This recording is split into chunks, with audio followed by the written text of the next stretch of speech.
All right, picking up where we left off, percent yield.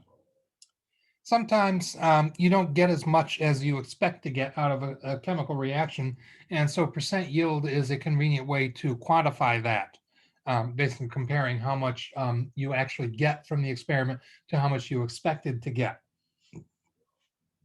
The stoichiometric amount of product is the amount of product that should be produced based on the amount of the limiting reagent. And as I mentioned during our last segment in the video, that's also known as the theoretical yield.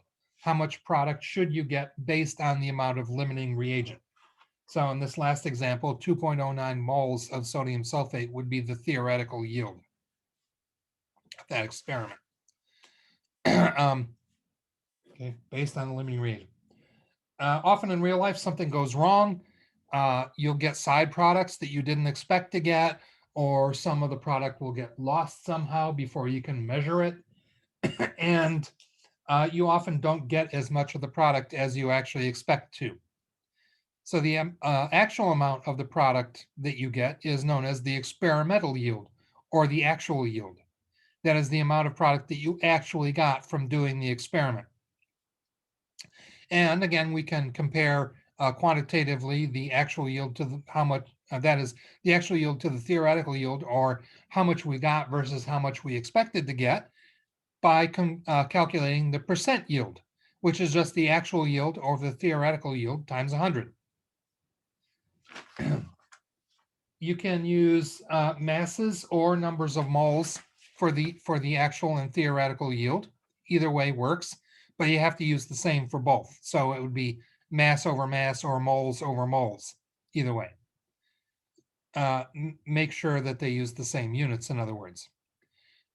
On tests and quizzes, it's important to distinguish between the actual yield and the theoretical yield. So just keep in mind that the actual yield is also known as experimental yield, and that's the yield that you would get from doing the experiment. And percent or theoretical yield is based on the theory of how much product you should get based on the amount of limiting reagent that's present. So in other words, the actual or experimental yield is the number that I give you for the amount of product, because on a test or a quiz, you're not actually going to be doing the experiment. So the only way you could actually know the experimental or actual yield is if I tell you what it is. And the theoretical yield is the one that you get from theory. In other words, the one that you calculate. Okay, so the theoretical yield is the one you calculate. The actual or experimental yield is the one that I give you if it's on a test or a quiz. So the percent yield should always end up being equal to or less than 100%, at least on tests and quizzes. in real life, it's possible to calculate a percent yield that's greater than 100%, but that just means that there's some contaminant in with your product that you're counting as if it were the product. In reality, you would never actually get more than 100% yield. Okay. And it's definitely on a test or a quiz, if you get more than 100% yield, that just means that you got the two numbers backwards. The actual and theoretical yield, just switch them around, and you'll get a number that's less than 100%, and that's probably the actual percent yield. Okay, so as an example, if you react 54.5 grams of nitrogen with 27.5 grams of hydrogen, and you collect 58.5 grams of ammonia, NH3, what is the percent yield of the reaction? Here's your equation. 1 N2 plus 3 H2s yield 2 NH3s. Of course, that can also be read as 1 mole of nitrogen plus 3 moles of hydrogen will yield 2 moles of ammonia. And you're given a specific amount of each of the reactants, and you're given a specific amount of the product, and you're being asked for percent yield. Remember, the specific amount of product that you're given in the question would be the actual or experimental yield. The theoretical yield is what you have to calculate in order to compare the actual or experimental yield with it in order to find percent yield. So the first thing you would want to do is find out which of these two reactants is the limiting reagent. And you can do that by finding out how much ammonia you can get from each of them separately. So based on the amount of nitrogen, you should be able to get this much ammonia. And based on the amount of hydrogen, you should be able to get this much ammonia. So let's look at it in more detail. Based on the amount of nitrogen, that's 54.5 grams of nitrogen. And what we're doing here is we're doing all three of the usual steps in one go. So first step, we're converting from mass of nitrogen to moles of nitrogen. This is step one. And then we convert from moles of nitrogen to moles of ammonia. That's step two. And then we convert from moles of ammonia to mass of ammonia. That's step three. So if we have 54.5 grams of nitrogen, and there's 1 mole of nitrogen for every 28 grams of nitrogen, this is basically dividing by the molar mass or multiplying by 1 over the molar mass of nitrogen. We see grams of nitrogen will cancel out, and we would have moles of nitrogen. You can do this as 3 separate steps if you want to, but to save time and space, I did it all in one go. So you would take your moles of nitrogen, multiply by the stoichiometric ratio, which tells you that you get 2 moles of ammonia for every 1 mole of nitrogen. Notice that moles of nitrogen would now cancel. And at this point, you would have moles of ammonia. And again, you could do it as 3 separate steps, or you can just keep on going. If you have however many moles of ammonia you would have at this point, then there's 17 grams of ammonia for every mole of ammonia. Notice that moles of ammonia now cancel, and you end up with grams of ammonia as the unit for the answer. So numerically, we take 54.5 times 1 divided by 28, times 2 divided by 1, times 17 divided by 1. And we end up getting a theoretical yield of 66.1785 grams of ammonia if the nitrogen is the limiting reagent. It's kind of a spoiler alert, it is, but we didn't, but if I hadn't already done the problem yet, you wouldn't know that. So you would have to go back and do the same thing for hydrogen, because for all you know, hydrogen might be the limiting reagent. So based on the fact that we are putting in 27.5 grams of hydrogen, and there's 1 mole of hydrogen for every 2 grams of hydrogen. Because remember, hydrogen is diatomic. Grams of hydrogen cancel as a unit. And we get 2 moles of ammonia for every 3 moles of hydrogen that we put in, according to the chemical equation. So moles of H2 will now cancel out. And each mole of ammonia has a mass of 17 grams. That's the molar mass from the periodic table. So moles of NH3 will cancel out as a unit, leaving us with grams of NH3 as our final unit. And if we take 27.5 divided by 2 times 2 divided by 3 times 17, we get 155.833 repeating grams of ammonia as our yield based on the amount of hydrogen we put in. Comparing these two amounts, the yield based on nitrogen and the yield based on hydrogen, we see that the yield based on nitrogen is clearly smaller, and that means that nitrogen is the limiting reagent, and that the yield from nitrogen is our theoretical yield. 66.1785 grams would be the theoretical yield. Okay, so that's what we just did here. Then we can find our percent yield by taking the actual yield, the yield that I gave you in the problem, 58.5 grams, divided by the theoretical yield, which is 66.1785 grams, times 100, that gives us a yield of 88.4%, which is actually pretty good. Okay. So that's the end of that section. That's just a quick way of calculating percent yield. The next section involves quantitative chemical analysis. And that's based on the fact that stoichiometry can be used to quantify the amount of substance present in a sample. What you do in most cases is you subject the sample to a reaction in which the component that you're interested in and nothing else will react according to a known chemical equation.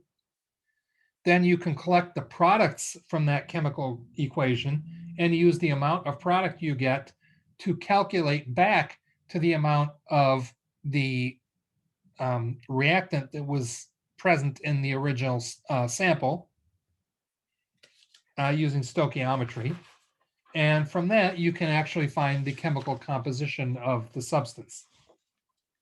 So for example, if you want to know the amount of acetic acid in vinegar, the formula for acetic acid can be written several different ways. The book likes this method, CH3CO2H. That's more commonly written as CH3COOH. But in general chemistry, we actually usually write it as HC2H3O2, where the first H is the acidic hydrogen that comes off when you dissolve the substance in water or when you react it with a base. And then the C2H3O2 is the acetate ion. So the acetate polyatomic anion combined with an H+ ion gives you acetic acid. What you can do to find the acetic acid in vinegar is to react the vinegar with potassium carbonate. And if you add potassium carbonate, you get an acid-base reaction going on. Since the acetic acid is the only acidic substance present in vinegar, it's the only substance that will react with the potassium carbonate base, and the acetic acid will undergo reaction with potassium carbonate to form potassium acetate and water and carbon dioxide. So for instance, if you can quantify the amount of any of these products, you can find out how much acetic acid you had, and then you can compare that amount of acetic acid to the total amount of vinegar and find out, say, the mass percent of acetic acid in vinegar. And it's reactions like this that they actually do in vinegar factories to make sure that there is enough acetic acid in the vinegar, because under the law, I think the minimum is supposed to be 4% of acetic acid in vinegar by mass. So if a 100-gram sample of vinegar requires 5.175 grams of potassium carbonate to be added before the evolution of carbon dioxide stops. So what you're doing is you're taking 100 grams of vinegar and you're adding potassium carbonate a little bit at a time and waiting for the carbon dioxide evolution, which of course takes the form of bubbling in the liquid, waiting for it to stop, and then you add a little bit more potassium carbonate and seeing if there's any more bubbling. And you keep doing that until there's no more bubbling when you add potassium carbonate. That means that all of the acetic acid has been used up, and you can use the amount of potassium carbonate added at that point to tell how much acetic acid there was to begin with. So the amount required is 5.175 grams of potassium carbonate to use up all of the acetic acid, which you can tell because no more carbon dioxide is evolved at that point. What would be the percent of acetic acid in the vinegar? Well, what you have to do is basically take the mass of potassium carbonate and find moles of potassium carbonate. Then you can convert that to moles of acetic acid. Then you can convert that to a mass of acetic acid. So it's the same three-step process we've been using all along. And then you would take the mass of acetic acid and basically divide it by the mass of the vinegar times 100. That gives you the mass percent of acetic acid in vinegar. So first step, the 5.175 grams of potassium carbonate divided by the molar mass of potassium carbonate, which is 138. That tells you that you had 0.0375 moles of potassium carbonate that you added. Step 2 is where you convert to moles of acetic acid. So 0.0375 moles of potassium carbonate, and the equation tells you that you had 2 moles of acetic acid for every 1 mole of potassium carbonate. Okay, so that's 2 over 1. Moles of potassium carbonate will cancel, and that means that we had 0.075 moles of acetic acid. And then in step 3, we have the moles of acetic acid times the molar mass of acetic acid, which is 60 grams per mole. That tells us that we had 4.5 grams of acetic acid in that sample. Mass percent of acetic acid in the vinegar is just going to be the mass of the vinegar, or sorry, the mass of the acetic acid divided by the mass of the vinegar times 100. That's 4.5 grams of acetic acid divided by the 100 grams of vinegar that we were testing times 100. That's 4.5%. And that is within the legal limits for the percentage of acetic acid in vinegar. Okay, there are actually several types of quantitative analysis possible. What we just did here is a kind of titration. A kind of titration is a reaction where you add basically one reactant to the other reactant a little bit at a time, and your goal is to stop adding the second reactant just at the point where the first reactant runs out. So titration is just adding a little bit at a time until you've used up what you're testing. What we did above here with the vinegar reaction, that's a fairly unusual way to go about it, but it is a type of titration. And it usually involves 2 solutions, for instance, an acid and a base. But there are other types of titrations also, like oxidation reduction titrations or precipitation titrations, among others. And again, as I said, one reactant is added gradually in small, accurately measured increments. That's known as the titrant, what you're adding, which would be the potassium carbonate in the example above. And the other reactant is in the sample. That is known as the analyte. That would be the vinegar. Well, that would be actually the acetic acid in the vinegar. And the titrant and analyte will react according to a known equation and produce a product. You usually stop adding the titrant when all of the analyte is used up. That's known as the equivalence point. So we stopped adding potassium carbonate when the carbon dioxide stopped bubbling out, which tells us that we've used up all of the acetic acid. That would be the equivalence point. And then you calculate the amount of analyte present from the amount of titrant added using the reaction stoichiometry. The problem with doing a titration is that you have to have some way of recognizing the equivalence point when you come to it. In the case of the potassium carbonate with the acetic acid, we could recognize it because up until you reach the equivalence point, you're evolving carbon dioxide, which comes bubbling out of the solution every time you add potassium carbonate. But once the bubbling stops, then you know that you've used up all the acetic acid, and that is the equivalence point. The bubbling stops. So that was the end of gas evolution for the reaction above. Sometimes there's a color change for acid-base titrations. If you add an acid-base indicator, the color will change when you use up all of the acid or the base that's present. You can also use pH values. You can follow along in an acid-base titration with a pH meter. And when the pH reaches a certain value, you can tell that you've reached the equivalence point.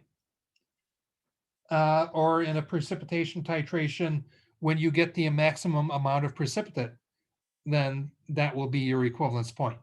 So you can try adding more of one of the reactants, and you don't get any more precipitate at that point. You're at the equivalence point.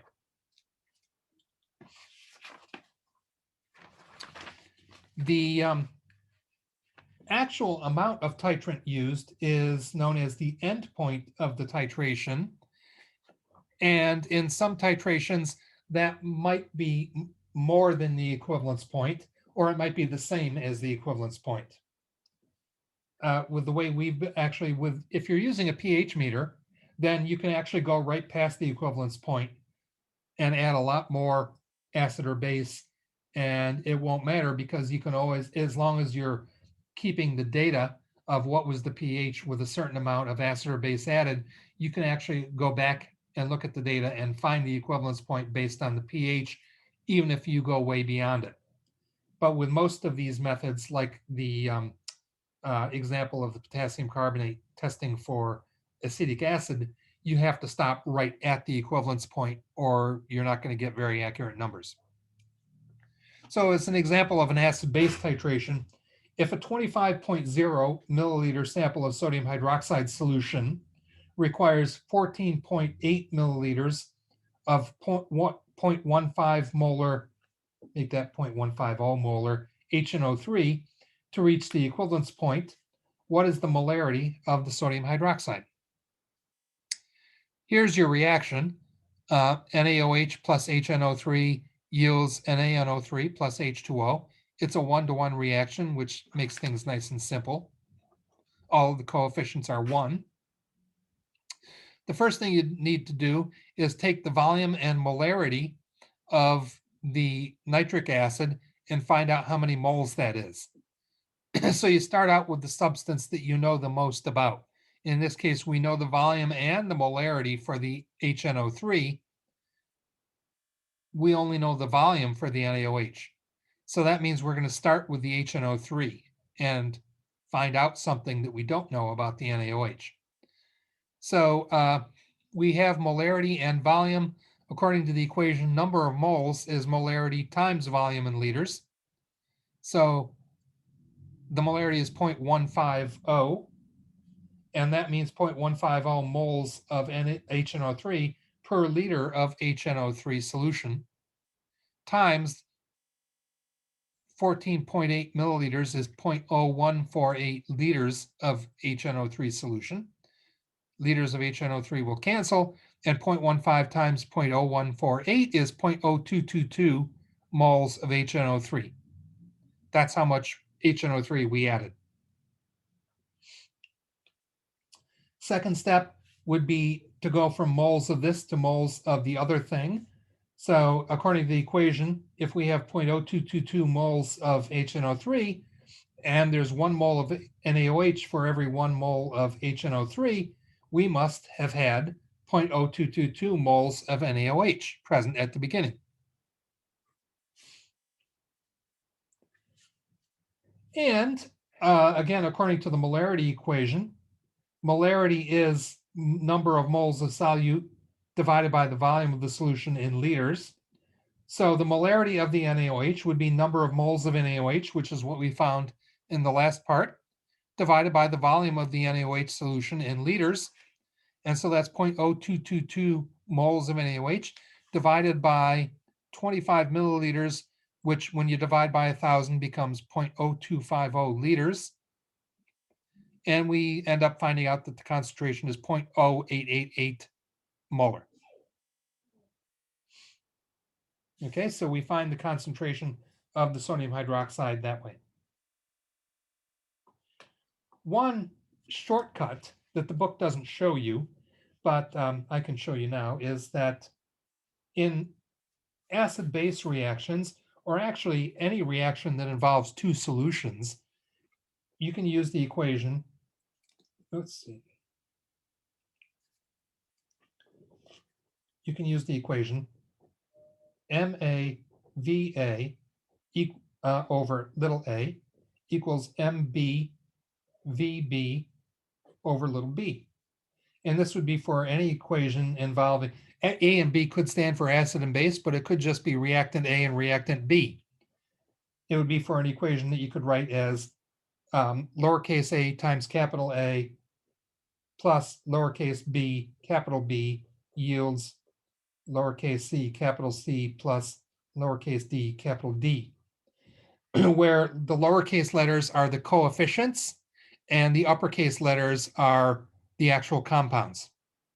So what we're saying here is the molarity of compound A times its volume divided by the coefficient from that compound from the balanced chemical equation is equal to the molarity of compound B times its volume divided by its coefficient from the balanced equation.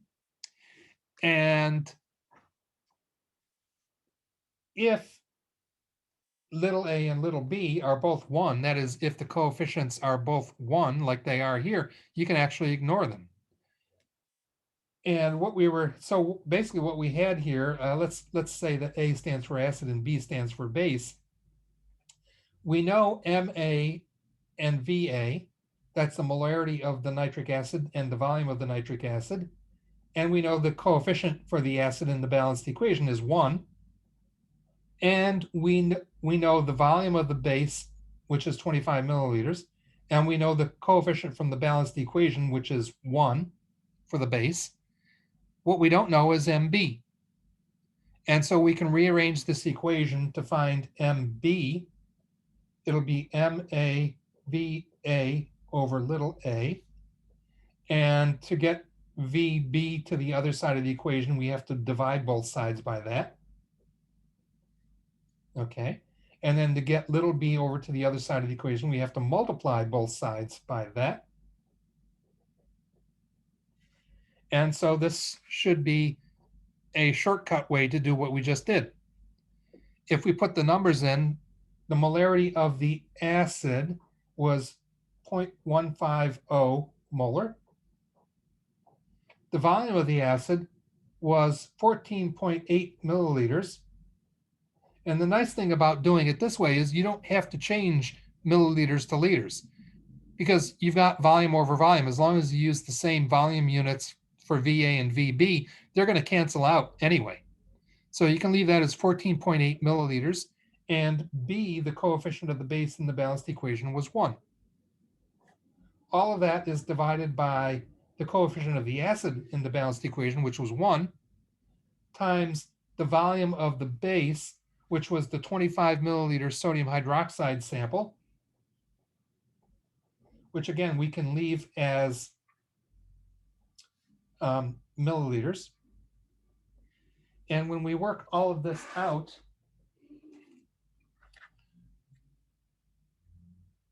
.150 times 14.8 times 1 divided by 25 equals 0.0888.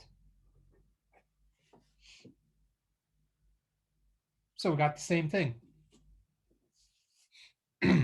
So that's sort of a neat little shortcut that you can use, but you can try examples both ways, and whichever way makes more sense to you, use it that way, either the shortcut or the 3 steps, but it does have to involve 2 solutions.